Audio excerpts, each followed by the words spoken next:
Graça e paz. Quero compartilhar neste dia um texto que se encontra no livro de Jó, capítulo 1, versículos de 20 a 22. Então Jó se levantou, rasgou seu manto, rapou a cabeça, prostrou-se em terra e adorou, e disse: Nu saí do ventre de minha mãe, e nu voltarei. O Senhor o deu, e o Senhor o tomou. Bendito seja o nome do Senhor. Em tudo isto Jó não pecou, nem atribuiu a Deus falta alguma. Temos ouvido muito nesses dias a expressão Deus é soberano, Deus está no controle de todas as coisas. Mas o que nós queremos dizer com esta frase?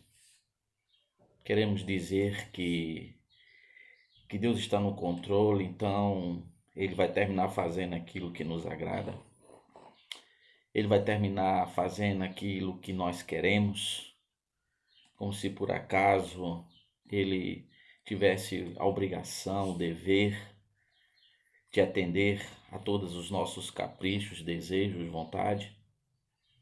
Ou dizemos isso como que para consolar na esperança de que Deus está no controle, então tudo vai ficar bem, vai dar tudo certo, tudo vai acontecer a contento, tudo vai levar um fim feliz, satisfatório para nós.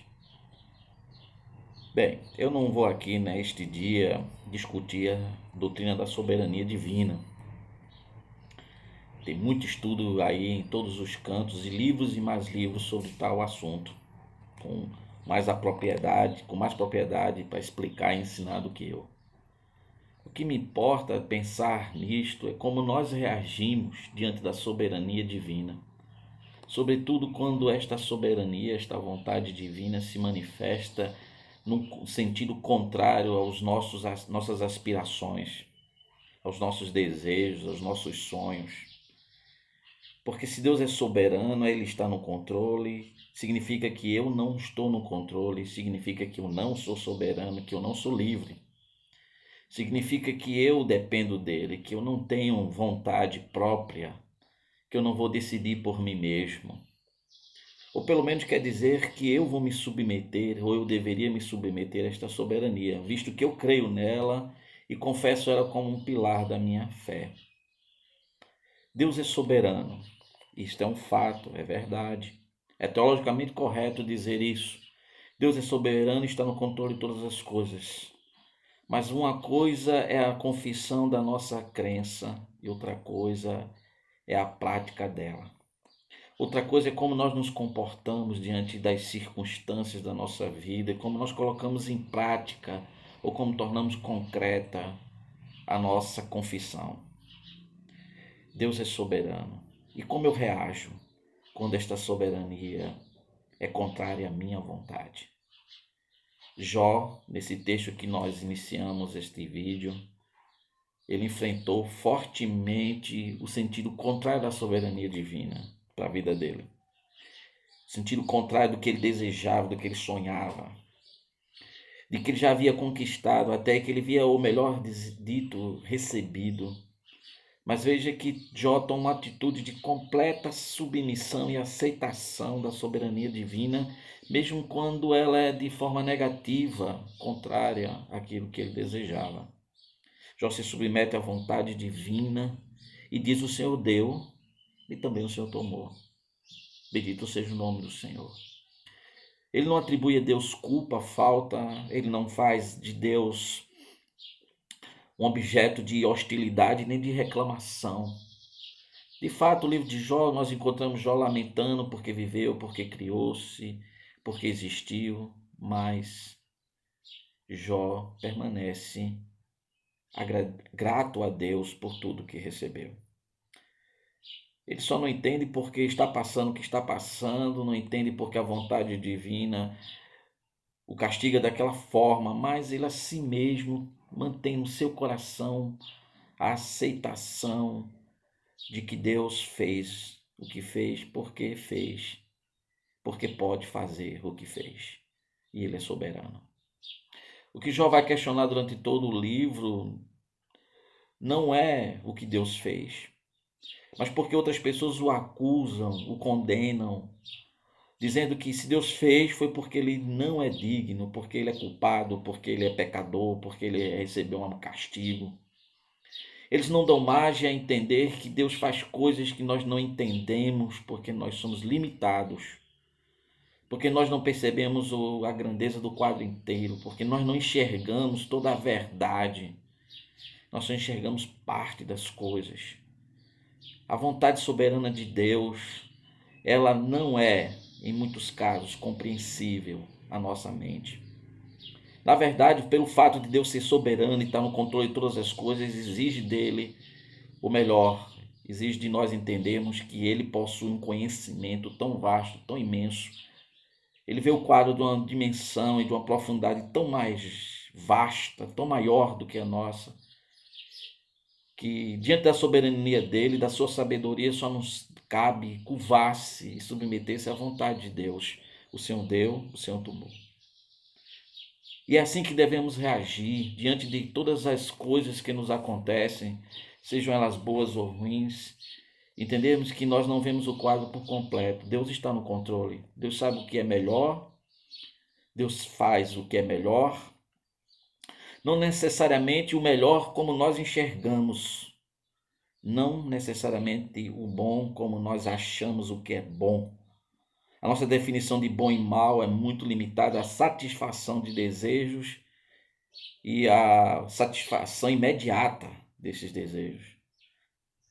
O desejo de felicidade, o desejo de bem-estar, o desejo de alegria, o desejo de estar bem. Mas Deus vê um quadro maior. E nós precisamos entender que Deus está no controle e por isso devemos submetermos à vontade dele. E aí é que está o segredo da nossa força e fé. Quando nos submetemos à vontade de Deus, à soberania de Deus, nós temos aí o respaldo, a condição, o carinho, posso até dizer assim, de chegar diante de Deus e sermos aceitos. E apresentarmos a Ele o nosso pedido, a nossa oração e até dizer, Senhor, já não aguento, muda essa história, traz o bem que eu preciso, traz o bem que eu desejo, traz a alegria que eu aspiro, traz a paz que eu almejo.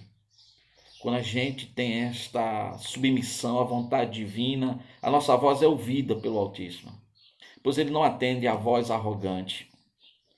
Pelo contrário, ele faz curvar-se perante ele toda a voz arrogante, todo empinar de nariz, de olhos, de vozes. Mas quando a gente aceita incondicionalmente a vontade dele, não apenas de maneira oral, confessional, mas na prática, dizemos, seja feita a tua vontade e não a minha, nós somos ouvidos.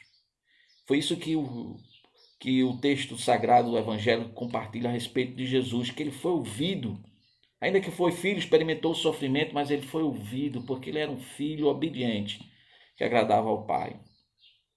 E a própria Bíblia diz lá em Tiago que todos podem ver o fim que Jó teve, como Deus deu em dobro, como Deus o abençoou sobremodo elevado, de maneira grandiosa. Por quê? Porque desde o princípio Jó teve a aceitação da soberania divina sobre a sua vida. Aceitar a Deus aceitar a vontade de Deus quando tudo está bem, quando tudo vai bem, quando tudo está planejado e tudo acontece conforme esse planejamento, isso não é fé verdadeira. Isso é só uma conformação. Mas aceitar a vontade divina quando as coisas estão difíceis. E aí apresentar-se diante de Deus em oração e dizer, Senhor, muda a minha história, muda o meu sofrimento, faz o que eu quero, mas não seja feita a minha vontade, seja feita a tua vontade. Aí é um passo de amadurecimento pela fé, da fé. Aí a fé cresce, aí a fé expande-se, aí a fé enriquece, a fé alcança dimensões, tanto interiormente como exteriormente, tanto no nosso coração como nas circunstâncias, que vai além da compreensão, que só vai ser percebido na eternidade, porque aqui a gente não vai perceber o alcance desta fé. Deus é soberano, é a confissão. É o nosso credo, é o que nós acreditamos. Mas colocar isso em prática em nossa vida é o desafio diário de todos os dias, sobremodo nos dias de trevas, sobremodo quando caminhamos pelo vale da sombra da morte, sobremodo quando enfrentamos o luto, a dor, a angústia. Mas nisso, repito, está a nossa força, a conformação a esta vontade, porque aí sentimos consolo, aí somos refeitos, aí somos transformados. Como oleiro, ele pega o barro que nós somos, maleáveis em suas mãos, ele faz o vaso que ele apraz. Ele completa a boa obra que começou, ele expande o seu reino entre os homens, porque eles olham para nós e vê que a nossa fé não é negociável, a nossa fé não depende de circunstâncias, mas a nossa fé não é fanática. A nossa fé é centrada na pessoa de Deus. Ela faz nos alcançar a Deus. Ela faz a gente sair de nós mesmos para tocar em Deus. Os homens não tocam em Deus porque eles não querem se subornar à vontade divina. Eles se rebelam contra a vontade divina. Eles imaginam que estar submisso à vontade divina é restringir a sua liberdade, mas todos nós nascemos escravos. Mas quando nós realmente nos rendemos à soberania divina, aceitamos que o Senhor dá, o Senhor tira, e Ele é bendito por isso, nós aí experimentamos um nível de alegria e liberdade que não se pode explicar.